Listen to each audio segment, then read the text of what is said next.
Visible security at one MP's constituency office today. Very visible. People here, Hyde near Manchester, weren't getting near their MP without being checked. I want to make sure my staff feel safe because that's very important to me. I also want to make sure that people coming to see me feel safe. So we're going to have a little bit more of a security presence than usual. I think people will understand the need for that.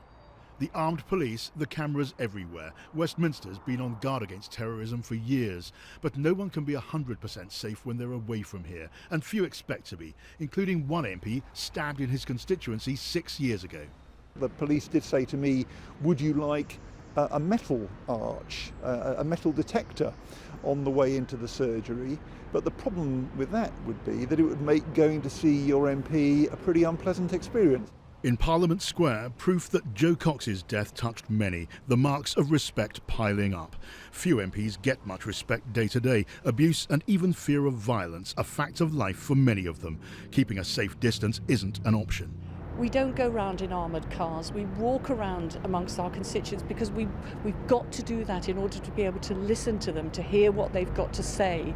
We need to create a climate where MPs can do their job on behalf of the people without being put at risk by a toxic climate of venom. You can't legislate against terrible acts. You can take all necessary precautions against them, but every MP is not going to end up with their own security guards, and nor do we wish for that.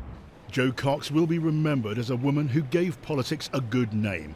Others here do the same every day. And maybe, just maybe, politicians would feel at least a little safer if more people recognise that. MPs have been told they're entitled to help making their homes safe, but no amount of security can guarantee their safety in an open democracy like Britain, where people live and mix freely with the ones they elect. Cynicism about politics has become rife in the media, among the public, and the brutal personal campaigning we've seen in this referendum is not likely to change that. Will political debate become more measured, respectful? Maybe, for a time. One leader, often accused of hard, even provocative campaigning, was among those paying respect today. But a permanent change in the harsh way of British politics? That seems less likely. John Pienaar, BBC News, Westminster.